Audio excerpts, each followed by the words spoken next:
सुगवा अइसन मामी पोसले रहू हो, मछलिया अइसन पापा बेची दिहलन हो। मछलिया अइसन पापा बेची दिहलन हो।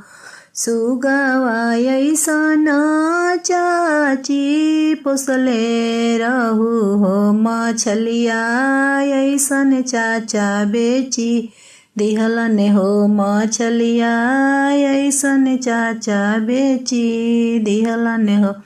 जब बेटी देखेली पापा के ओरिया हो, पापा मुहावा फेरी लिहलन हो। पापा मुहावा फेरी।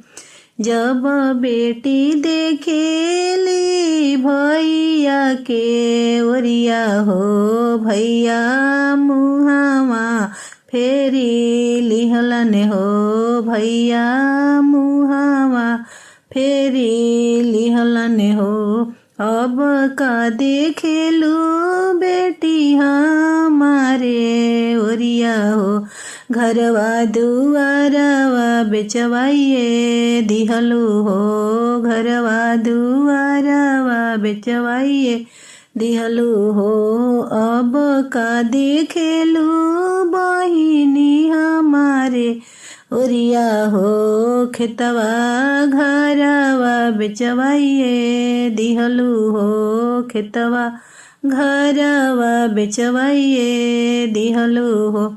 अतना वचन सुनेली दुलारी बेटी हो, ढर ढर नयनवा ढरे हो। ढर ढर नयनवा ढरे हो।